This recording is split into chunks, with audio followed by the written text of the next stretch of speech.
Hi, I'm Nicole Ferraro, and this is The Divide, a podcast from Light Reading exploring the ongoing digital divide, why and where it still exists, and what needs to be done to get people everywhere connected to reliable, high-speed internet. Today, we're speaking with Jess Auer, senior researcher for the Institute for Local Self-Reliance's Community Broadband Networks initiative, and David Kulp, who was and is involved with the creation and operation of the town-owned broadband network in Ashfield, Massachusetts. In this conversation, we discuss a new report authored by Jess and published by the Institute for Local Self-Reliance, which explores how 19 towns in Western Massachusetts worked together to successfully launch their own municipal broadband networks over the course of 4 years. We get into the history of broadband access in this part of Massachusetts, how and why the towns elected to move forward with public broadband, the hurdles they faced along the way, and lessons learned for other municipalities interested in following in their footsteps. Jess and David, welcome to the podcast. It is so nice to get to meet you both and have you both on this episode. We have a lot to talk about today, but before we get started, I would love for you both to just briefly introduce yourselves and your relation to this report that we're going to be discussing today. Jess, why don't we start with you? Sure. My name is Jess. I'm a senior researcher with the Community Broadband Networks team at the Institute for Local Self-Reliance. And we are an advocacy and research organization sort of supporting local power, local economic development. I'm the author of the report. Yes. Excellent. Okay, David. Hi, I'm David Kulp. I live in a small town in Western Massachusetts called Ashfield, and I was one of the subjects of Jess's interview and involved with the creation of a fiber to the home network here in our small town of 1,600 people. Amazing. Okay, so thank you both for the intros. Our conversation today is going to center on your great new report, which is entitled Seeking the Commonwealth of Connection, How Small Town Volunteers and Public Partnerships Transformed Internet Access in Western Massachusetts, which essentially tells the story of 19 towns in Western Mass that launched municipal broadband networks over the course of roughly 4 years, right, between 2018 and 2022. But the story actually goes back much further than that. Your report gets into the launch of a middle mile network around 2008, which kind of helped lay the groundwork for some of what came next. So we're going to talk about how and why these towns took broadband matters into their own hands and what setbacks they faced and what others can learn from them. But first, let's go back in time a bit to maybe 2008 or even a little bit earlier and tell us what the connectivity landscape was like in Western Massachusetts and what the problems were with getting broadband, adequate broadband access. And either of you can jump in first there. I'll let you go, David, since this is largely your story. Sure. Yeah, I moved out to Western Massachusetts in the early 2000s, and I'm a computer scientist. At the time I was working at UMass Amherst, and I thought that I would be able to get by with satellite internet, but I was woefully mistaken. And DSL was available for a small number of residents that were within a mile or so from the central office in the middle of our town. But otherwise, we had very slow internet with excruciatingly bad latency. And that was it. And a lot of people couldn't even get line of sight for their internet. And so we had a lot of situations where people just they had dial up, or they would be parked in their cars with their laptops using a public Wi-Fi at the library and that sort of thing. And we had no companies that were interested in serving us because we were too sparse of a town to support their business models. Yeah. Pretty common story that I've heard many times across this country and around the world, really. So like I mentioned before, around 2008 is when this middle mile project came about. Mass Broadband 123, I think the project itself was called, right? So let's talk a little bit about that. How did this project come about? How was it funded? And how did also, I should note, sounded like it was a bit controversial, the middle mile project, from what I read in your report. So why was that? And how did that project ultimately spur the community organizing on last mile connectivity that ended up happening over the course of the next decade? So the Mass Broadband 123, I'll give a little background, and then I'll let David talk about how the folks in Western Massachusetts maybe started organizing around that. But the state had committed resources to building a middle mile. They recognized that there were connectivity issues and thought that the first step that they should take was to build this middle mile network that kind of brought high-speed internet access, at least to the towns, though not to the residents. There was a financial commitment to build this broadband network. And then after the financial collapse of 2008, the federal government stepped in more broadly to make funds available for broadband connectivity. I think my understanding is that Massachusetts failed its first application, or didn't get awarded its first application, but then did get a big chunk of money from the federal government to sort of supplement state funds and to build this network to 123 communities, right? Mm-hmm. I think, David. And I'll say, I don't know about David's perspective, but someone else I spoke to was pretty critical of what this could possibly mean for the communities if it was just going to the government building or going to the library, and that the state was maybe a little bit missing the point about home-based connectivity that folks needed. Yeah, I mean, this is all kind of ancient history at this point, I guess, but they were responding to what the federal government was promoting, which was middle mile connectivity at the time, with the idea that they would leave the last mile to commercial private providers in the hope that that would incentivize them. But we knew from the beginning that that was unlikely to happen. And so the fact that they were connecting these anchor institutions, libraries, schools, emergency management, and that other ISPs could connect to the middle mile if they wanted to, really didn't solve our last mile problem. And so they ended up putting a lot of resources into other towns in middle and eastern Massachusetts when they could have in an ideal world, focus more of their resources on last mile instead of providing middle mile service to towns that didn't need it, and really focus more on last mile.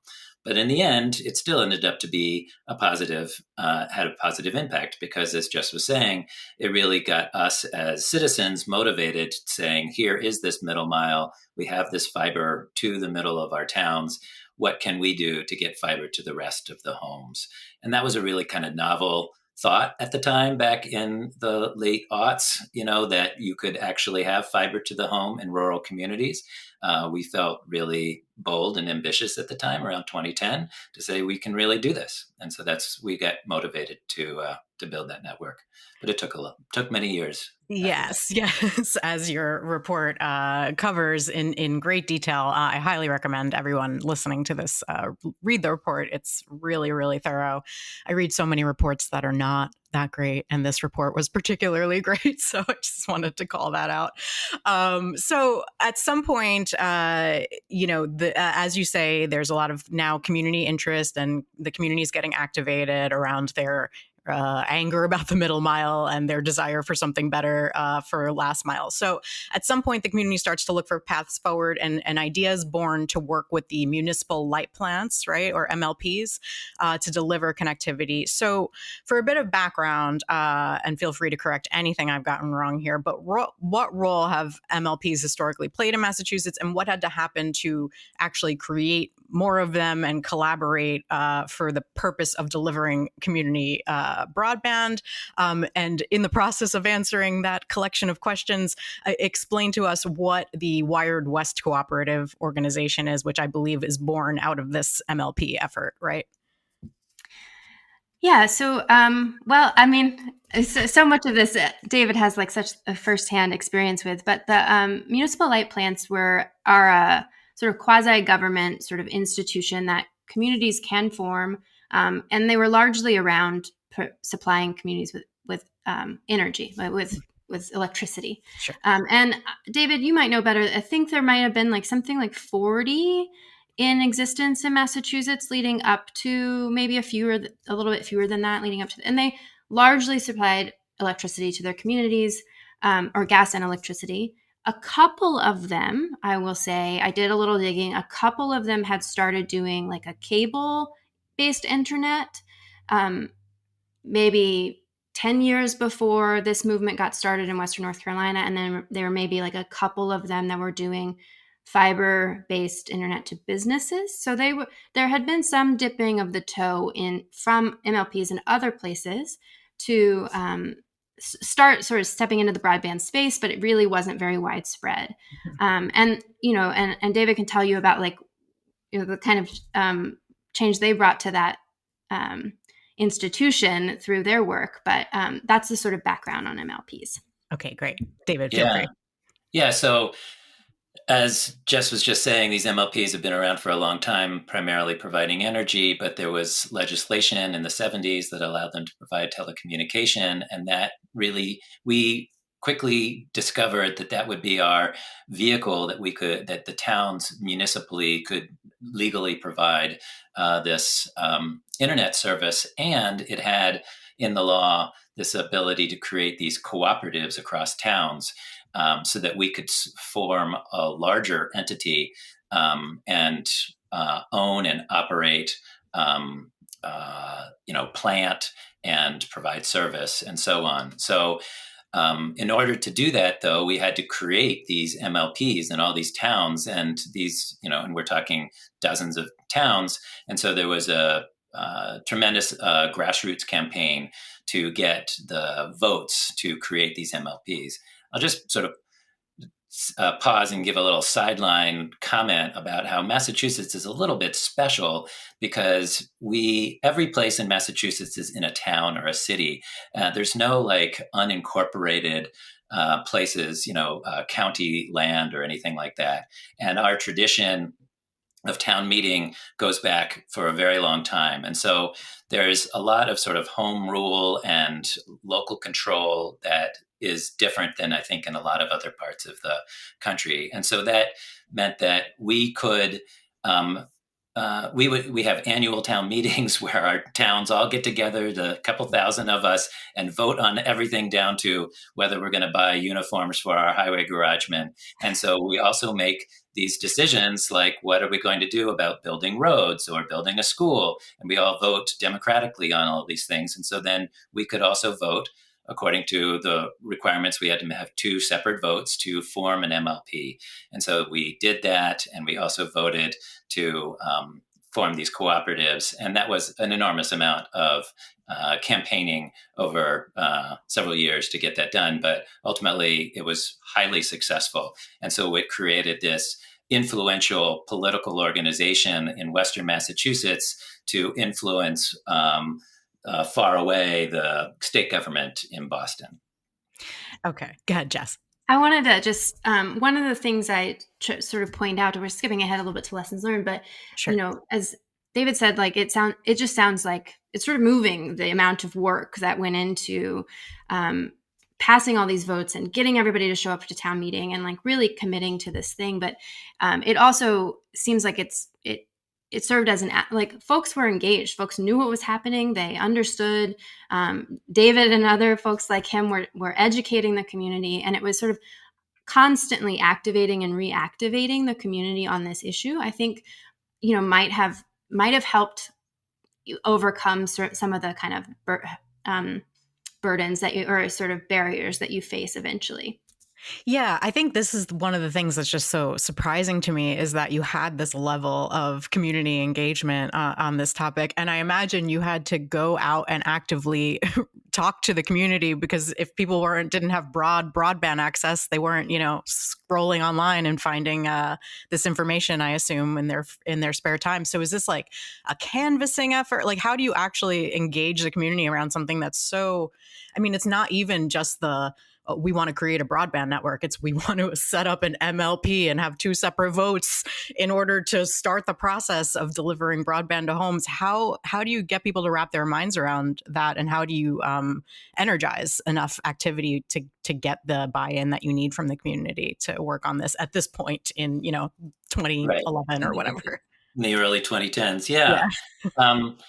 It was challenging, but the interest was very strong throughout all these communities because the lack of broadband. It's not like we were served by one incumbent that was really lame or something like that. Mm-hmm. We were just unserved, and so There was just a high demand. So you're right. There was a sort of a multifaceted effort to campaign through meetings with various town select boards, going to various things like farmers markets and things like that. We would have campaigns to get people to subscribe to indicate their interest. We also got planning grants so that we could do research to plan what the network would look like, understand what demand was, get technical specs and things like that. It was just so many things that we did completely all volunteer to do this, to try to convince the state that they should put in some money to help us do this. But we also had to convince our towns that the towns would also put in money to do this. And in many cases, as Jess explained in the report, this ended up requiring towns to commit to borrowing more money than they had ever borrowed for any other capital project. Wow. But we were largely successful in basically all of those towns. Like in my town, we borrowed more money to build our broadband than we needed to borrow to build our elementary school. So it was Incredible. It was a really impressive campaign. But ultimately, we persevered in getting almost all the way there until the state decided that, they would kind of push back. And I'm sure we'll get into some of We that. are going to get to that. Before we jump to the state messing around with you guys, while these smaller towns are launching these new MLPs or, getting involved in the process to do that, there's a larger municipality, Westfield, and that has a utility, Westfield Gas and Electric, WG&E, that is simultaneously considering its own foray into broadband connectivity. So tell us about how WG&E enters the picture and how Westfield's path both differs from the path that these other smaller hill towns were taking. But ultimately, it sounds like the Westfield project is what helped lift up these other towns, if I'm understanding the report correctly. So tell me a bit about WG&E entering the picture and how their process differed from what you guys were doing. Westfield, I talked to the GM at WG&E about their journey and then about how they kind of synced up with the hill towns in Western Massachusetts. And, they had thought about broadband a couple of times because they were already a utility. They were already serving their community with an essential service and sort of considered this might be something they could do. They were a town, like David was saying, that his town was not, where there was an existing provider that, maybe some people thought was lame. And so, there was maybe a market, but it was a slightly different it was a different kind of risk. Maybe it was a different kind of market. But they had this established entity, this established utility. And so in 2015, when they finally did take this first step with a pilot project, they funded that themselves. They took a loan from the energy side to start this broadband. They eventually took out a municipal bond to fund the expansion. So they have a different kind of set of resources, a different sort of maybe risks as well, but a different sort of set of resources than Ashfield and other towns like it.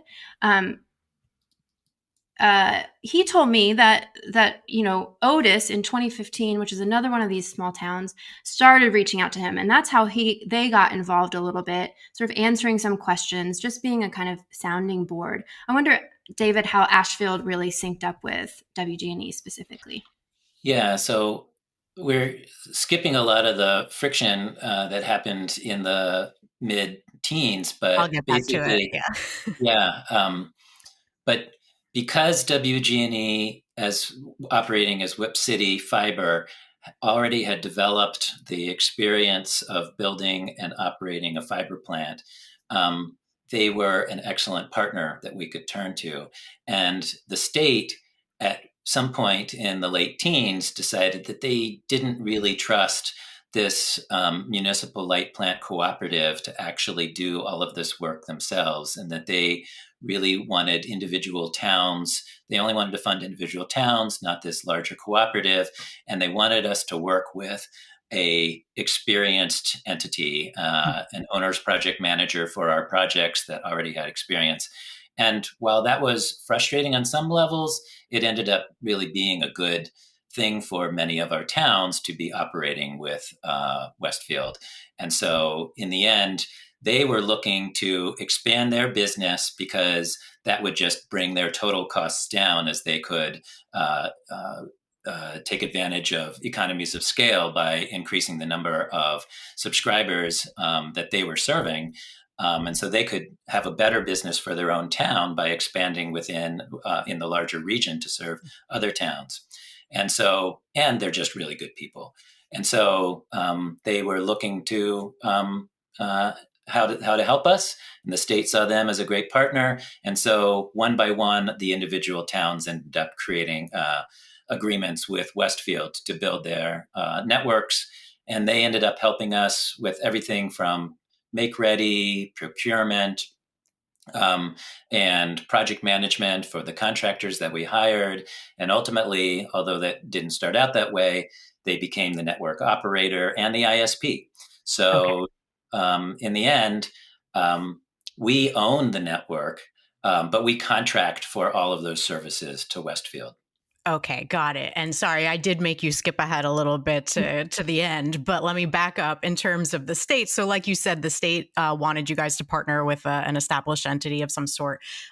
This is around, I believe, 2014-ish when the state starts meddling in your otherwise great plans. The other issue I believe that came up at that time was some lobbying from private industry, right? So that is a very common story for anyone trying to launch a public broadband network. Tell us a bit about that hurdle and how you guys overcame that. Yeah, I guess, Jess, feel free to jump in with any extra information. But yeah, the general problem for us was that our model was based on having this cooperative of 40 towns, some of which were tiny and others which were, relatively speaking, relatively large. But the state was concerned, one, based on our competence and whether we could actually get the job done, and two, they saw pressure from private entities that wanted to serve some of these towns and would be happy to take a little bit of or a lot of state money as an incentive to go in and serve them. And yet those were the towns that we would have been most dependent on as well to make this network sustainable. So the state then ended up sort of peeling off one by one those relatively larger towns and incentivizing private providers to serve them. And so they would get a Comcast or a Charter to serve those towns. And that just left us with a smaller cooperative of smaller towns, which made our financial picture even more challenging. So that was super frustrating because if it had been, one of Jess's themes is the positive outcome of public-public partnerships. And that's definitely the case between the small towns and Westfield's Whip City Fiber. But sort of maybe a not so great example of a public-public partnership was between the state and these local Western Massachusetts towns, where there was a lot of sort of paternalistic attitudes about, the Hicks out in Western Massachusetts and what we could do. And we had, I think, a very sustainable plan for how to do this as a cooperative, pulling together many different towns. But the state didn't want us to do it that way. So ultimately, that ended up mostly falling apart. Okay. Jess, you have anything you want to add there? Yeah, I feel like there are a couple things I would like as an outside observer. I mean, it just I can't imagine the sort of frustration, but the state, it seems like, comes in and says, oh, you can't work together. You should all work independently. And then 6 months later, it says, actually, I don't think you should work independently either. You guys should all work with Comcast, and we want to give them money. And, I did talk to a couple folks. I don't know, David, if you noticed, I talked to a couple folks that you used to work with in towns that did end up getting peeled off. And these were people that were really engaged in the effort. And so they feel that disappointment quite deeply. Yeah. But in one of those cases, it was not only the state gave Comcast money, or I don't know, I shouldn't say that. I can't remember if it was Comcast or Charter off the top of my head, but one they of them gave additional money, and the town is paying them $720,000 over 10 years. So as this guy says, we're paying them for the pleasure of taking our money, right? Mm-hmm.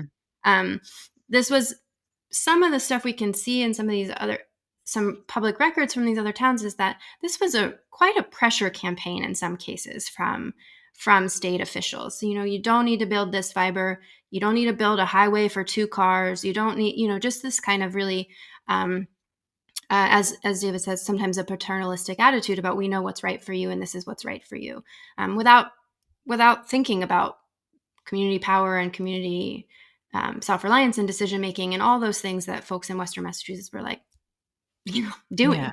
They're doing Yeah. it themselves already.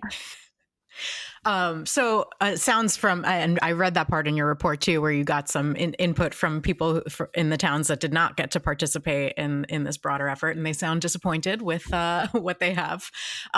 So that's their story. But tell me the story of the results in the towns that actually did launch their own broadband networks. How many people? Well, I don't know if you have an actual number, but generally, how many people are getting internet from one of these community networks?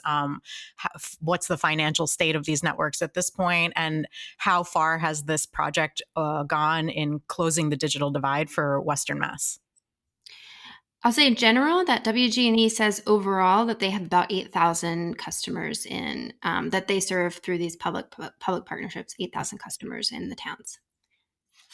Yeah, and I would say the take rates are extremely high. So it's not uncommon in my small town of Ashfield, our take rate is about 80%. Wow.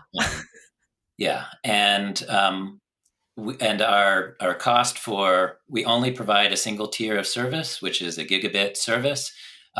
We just lowered our price to $65 a month for that service. Our customers are very happy with the service. Also very happy with working with Whip City Fiber as a local company that answers the phones when they actually call for customer support and so on. And the irony is that after we individually worked with Westfield to build our individual town networks, we constructed them so that we had spare fibers at the borders of all of our towns, so that a couple of years ago, once we were up and running, we connected our individual towns together to create larger networks, which was the original vision anyway. So now we have, and that allowed us to create a more redundant network, because we could have multiple sources of backhaul that fed different towns. And it meant that it was more resilient, but it also meant that we could share backhaul so that individual towns didn't have to pay for backhaul to each individual location. And so we ended up saving a huge amount of money as well by joining together. And we did all that after everything was built and after the state was out of our way. We ended up sort of joining together again to create these larger networks. And now it's running very successfully. Like I said, we were able to lower our price. I don't know if I said that, but we lowered our price $20 this year to $65. So we're operating in the black, and things are looking good to save enough capital so that we can replace a lot of our electronics within the next 10 or 15 years. Wow. And David, you said you lowered that price because you've paid the debt, right? You've paid off the network. That's right. You don't have any shareholders that you need to. That's exactly right. We paid off our debt, where our revenue is exceeding our expenses. And so the obvious thing for a municipal entity to do is to lower expenses. And you're never going to get that with a commercial provider. Certainly not. I am not getting a gig for $65 here in Manhattan from my private ISP. I'll tell you that much. So as we, round out this conversation, I don't want to keep you guys too long. So let me kind of group a couple of things together. I'd love to hear what I think this is such an incredible case study. I think the state should be, giving you guys awards, championing you guys as true heroes for connectivity, instead of making your lives really difficult. But let's hear some lessons learned, some advice you might impart on other towns. And obviously, we are talking as the BEAD program is coming back to life and will start materializing next year. But obviously, there have been significant changes made to that program that will make it less likely to close the digital divide and get fiber at least everywhere. So how and where do you see, in the midst of talking about lessons learned and takeaways, how do you see public broadband filling in the gaps that BEAD might leave behind? And is there anything actionable in this report that other towns can take away? Yeah, so I don't know if David would like to share some lessons, but like I'm happy to share some of the big picture takeaways as like an advocacy organization that we see that, you know, towns can learn from, other communities can learn from what these towns have done. And one of them, I guess, would be like a lesson to the state, right? That in the context of BEAD, as federal money looks like it might be scaled down. I think I counted up, and with all the sort of like additional funding, various things, support for drop costs, that the state gave these 19 towns about $30 million in support for these networks. And then the towns paid for the rest. On a state budget, that's really not, that's not that much to serve a whole swath of the region in a way that is accountable and responsive to the community. So it can be a relatively low lift for a state to support perhaps an under-resourced community or region, and sort of empower them to take this step on their own. So that, I think that's one thing is like states should be listening to in the context of BEAD, is that, even if you don't have the money coming from the federal government, there might be a little bit something you can find in the margins of your own budget to take care of some of these communities or to support them. And then, I do want to hear sort of like David's, but like take on this, but I came away from doing all this research and talking to all these people and really thinking about like the power of like citizen volunteers, right? Like this is I think less common even in public broadband, but this was a project of just like people, like thousands of hours of your work and your labor and your commitment to your communities. And that like what we see is a fruition of that. And, in this time, in this day and age, maybe it's a little bit Pollyanna, but it's helpful to be reminded that we can make a difference in our local communities by like caring and committing and like putting our effort and labor in. Giving people ownership over their own lives and their own communities, their ability to see that they can take action that makes a difference. Sorry, go ahead, David, please. Yeah. I think Jess said it right. I think both of those points are really important take-homes, that relatively modest investment from the state can really make a big difference. And if you really want to see change in your community, grassroots efforts can have a really big impact. And I think that definitely we're very proud of what we've done in Western Mass in that regard. And the other thing I would note, the other thing I would just note for, we hear sometimes from communities that like, we're too small. We can't make it work financially. We're too small. And I do think that the public-public partnership, a successful one, like one with WG&E, can be a real like lifeline for a project that maybe couldn't, like you can't pay a person to run this network. You don't have that kind of resource. But if there are other local communities that you can lean on and that, form a partnership with, that can be extremely helpful. Excellent. Well, I could talk to you guys for the next 4 hours about this. It's so interesting, but I will leave it there. Thank you so much for your time. Congratulations on your great success here and also on this wonderful report. I hope to chat with you guys again. Thank you again, Jess and David, for joining me. Thank you as well to Pierre Landriau for editing this episode. Be sure to subscribe to the Light Reading Podcast for more episodes of The Divide, as well as interviews and insights from the Light Reading team. Thank you for listening. We'll see you next time.